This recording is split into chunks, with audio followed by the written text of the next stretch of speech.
Todo mundo tinha. A mortalidade infantil no Brasil é uma tragédia. As vacinas foram o maior avanço da medicina no século XX. Eu vivi a época antes das vacinas, né? Antes das vacinações. Quando eu era menino, nasci num bairro operário aqui em São Paulo, e você tinha as chamadas doenças da infância, que parece que era um tributo que toda criança tinha que pagar para poder se desenvolver e chegar à adolescência. Essas doenças quais eram? Todo mundo tinha varicela, que é a catapora, né?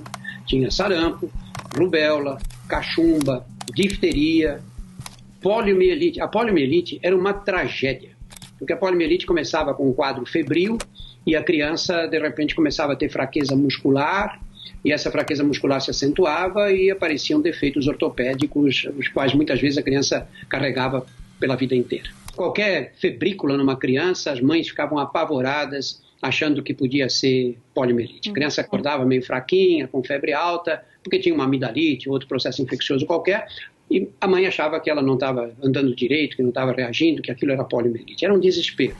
Quando tinha uma criança com rubéola, as mães levavam as meninas para pegar rubéola dessa outra, levavam para brincar com a outra e pegar rubéola, porque rubéola na infância em geral é uma doença de evolução benigna e na gravidez pode provocar malformações fetais. Então as mães tinham pressa que as filhas pegassem rubéola logo para não desenvolver a doença mais tarde quando estivessem grávidas. Esse era o panorama. Eu lembro na sala de escola, sempre havia uma criança com daqueles aparelhos ortopédicos, que eram muito primitivos naquela época, não é? E você ouvia aquelas crianças andando com o aparelho, com aquele som metálico do aparelho, entrando na sala de aula. Esse era o panorama. Não havia tratamento, não havia condição de você evitar a transmissão, porque as crianças estavam sempre juntas, brincando.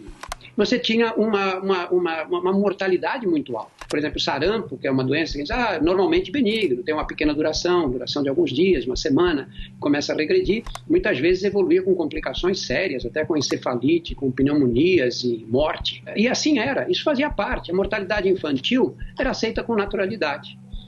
Naquela época, morrer uma criança era normal. Eu lembro quando eu era interno no Hospital das Clínicas, em São Paulo, a gente era orientado para perguntar para as mulheres quantos filhos tinham e quantos tinham criado. Se perguntava quantos filhos tiveram, né? E quantos deles tinham sido criados. Porque era normal terem 7, 8 filhos, a natalidade era altíssima, e terem criado 4 ou 5, porque morrer 2, 3 filhos assim numa família era considerado rotina, coisa da vida, né? Hoje morre uma criança numa família, é uma tragédia, né? Uma tragédia. O que aconteceu? Quando surgiram as vacinas, houve uma queda abrupta, não só dessas doenças, como da mortalidade. Mortalidade infantil caiu muito. Mortalidade infantil no Brasil, lá pelos anos 50, chegava a mais de 100 crianças mortas para cada 1.000 habitantes. Praticamente 10% dessa mortalidade infantil, das crianças morriam até nos primeiros 5 anos de vida. As vacinas foram o maior avanço da medicina no século XX. Por quê? Porque qual é a expectativa de vida de uma criança nascida em 1900 na Europa desenvolvida? Eu não estou falando no Zimbábue, em Uganda, não. Na Europa desenvolvida, França, Itália, Alemanha, Inglaterra. Em 1900, uma criança que nascesse naquele ano, a expectativa de vida era de 40 anos. Quando terminou o século XX, essa expectativa de vida tinha praticamente duplicado. Beirava 80 anos na maioria dos países, e em alguns países a expectativa de vida ultrapassava 80 anos de idade.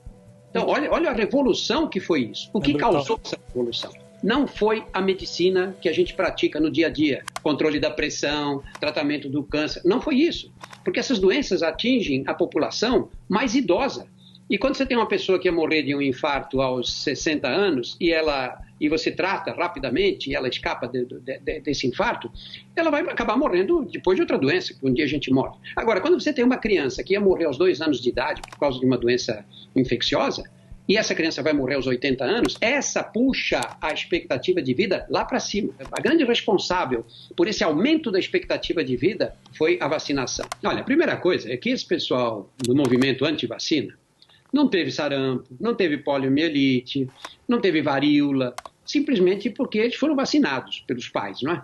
Varíola foi devastadora, não é? Porque é uma doença de alta transmissibilidade e devastou populações inteiras durante a Idade Média, chegou até os tempos atuais. Eu, quando era interno no Hospital das Clínicas, a gente fazia visitas à enfermaria de varíola, que era no Hospital Emílio Ribas. Foi uma doença que desapareceu, a primeira doença infecciosa, transmissível, que desapareceu da face da Terra.